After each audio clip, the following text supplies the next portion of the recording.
Hi friends, நான் உங்கள் அபி. ரொம்ப நாளாகவே மீன் சாப்பிட்ணுன்னு தோணிகிட்டு இருந்துச்சுங்க. அதுவும் அம்மா செய்கிற மீன்னாலே ஸ்பெஷல் தான். மீன் வாங்கிட்டு சரி ஈவினிங் செஞ்சுக்கலாம் அப்படின்னு சொல்லிட்டு ஆஃப்டர்நூன் பொள்ளாச்சி போயிட்டு வரும்போது மீன் வாங்கிட்டு வந்தாச்சுங்க.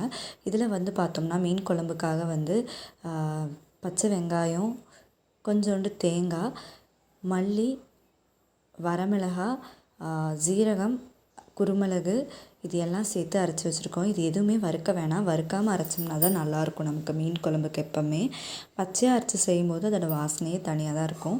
மீன் வறுவலுக்கு தனியாக மிளகாத்தூளெல்லாம் போட்டு வச்சாச்சு. இப்போ சரி ஒரு காஃபி போட்டு குடிச்சிட்டு அதுக்கப்புறமா வேலை ஸ்டார்ட் பண்ணலான்னு சொல்லிட்டு டீயும் போட்டுட்ருக்கு.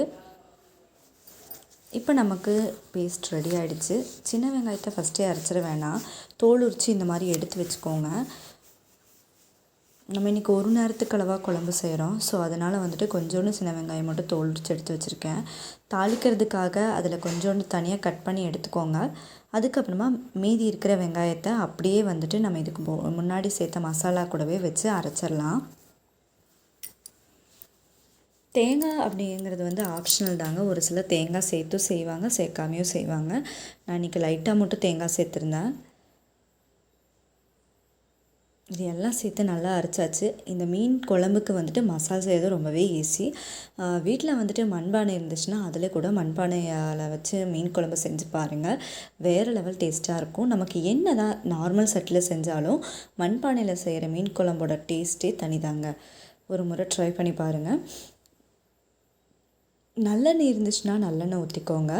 நான் இன்றைக்கி நார்மல் குக்கிங் ஆயிலில் தான் மீன் குழம்பு செய்கிறேன். எண்ணெய் காஞ்சதுமே அதில் கொஞ்சோண்டு கடுகு சேர்த்துக்கலாம். கடுகு பொரிஞ்சு வரட்டும். அடுத்ததாக இதில் கொஞ்சோண்டு மட்டும் வெந்தயம் சேர்த்துக்கலாம். சேர்த்துட்டு கருவேப்பிலை சேர்த்துக்கோங்க. அடுத்ததாக நம்ம கட் பண்ணி எடுத்து வச்சுருக்கிற சின்ன வெங்காயம் அதையும் முழுசாக அப்படியே உள்ளே சேர்த்துட்டு 2 கட் பண்ணிவிட்டு உள்ளே சேர்த்துக்கோங்க. கரெக்டாக இருக்கும். ஒரு சிலர் இந்த மீன் குழம்புல மாங்காய், கத்திரிக்காய் இந்த மாதிரிலாம் போட்டு செய்வாங்க. பட் நம்ம எப்போ செஞ்சோம்னாலுமே ப்ளைனாக மீன் மட்டும்தான் போட்டு செய்வோம். நம்ம அரைச்சி வச்சுருக்கிற பச்சை மசாலாவை அப்படியே உள்ளே சேர்த்துட்டு தேவையான அளவு மட்டும் தண்ணி சேர்த்துக்கோங்க. நான் ஒரு 4-5 பீஸ் தான் எப்போவுமே மீனுக்கு சேர்ப்பேன், அதிகமாக சேர்க்க மாட்டேன். இப்போ ஒரு நெல்லிக்காய் சைஸில் புளி எடுத்து அந்த புளி தண்ணியும் கரைச்சி ஊற்றிக்கோங்க. அந்த மிளகு ஒரு கொதி வந்ததுக்கப்புறமா இப்போ லைட்டாக உப்பு சேர்த்துக்கோங்க. நல்லா இந்தளவுக்கு கொதி சுண்டினதுக்கப்புறமா நம்ம எடுத்து வச்சுருக்கிற மீன் சேர்த்துக்கலாம்.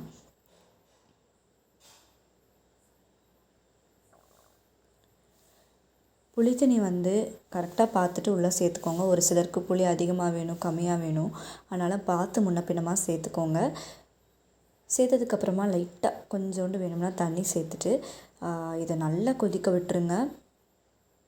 நமக்கு எந்த அளவுக்கு இது ட்ரை ஆகி கிடைக்கணுமோ அந்தளவுக்கு நல்லா சுண்ட விட்டதுக்கப்புறமா நம்ம எடுத்து வச்சுருக்கிற மீனை போட்டுடலாம். மீன் எப்போவுமே குழம்பு ஆஃப் பண்ணுறதுக்கு கொஞ்சோண்டு முன்னாடி மட்டும் போட்டால் போதும். நல்லா இந்த குழம்பு அடுத்த நாள் காலையில் சாப்பிடும்போது தான் இதோட டேஸ்ட்டு சூப்பராக கிடைக்கும். அதனால் நீங்கள் எனக்கு கொஞ்சம் குழம்பு அதிகமாக கூட வச்சு காலைல சூடு பண்ணி கூட சாப்பிடலாம். சூப்பராக இருக்கும். அடுத்ததாக நம்ம ஆல்ரெடி மீன் வறுவலுக்கு மிளகாத்தூள் எல்லாமே போட்டு நல்லா பெரட்டி வச்சுருக்கோம்.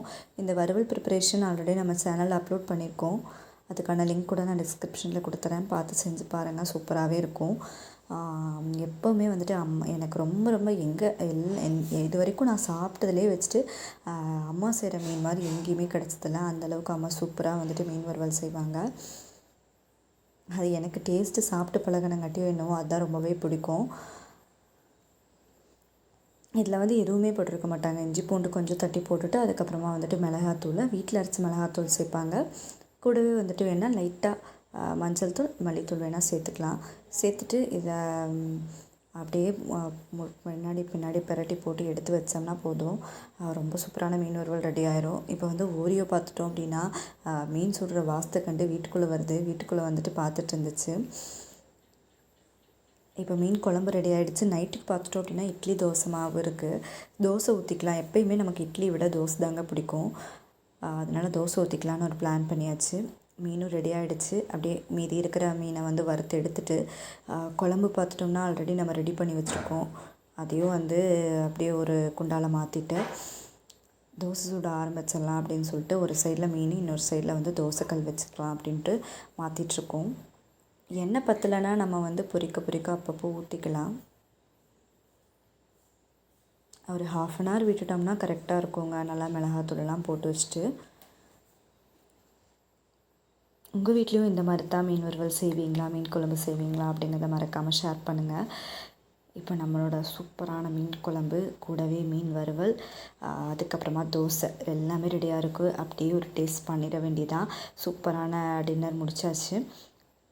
இந்த வீடியோ உங்களுக்கு பிடிச்சிருக்கும்னு நினைக்கிறேன். இன்னும் ஒரு சூப்பரான வீடியோவோட நெக்ஸ்ட் டைம் நான் உங்களை சந்திக்கிறேன். அதுவரை இன்றும் இணைந்திருங்கள். நான் உங்கள் அபி.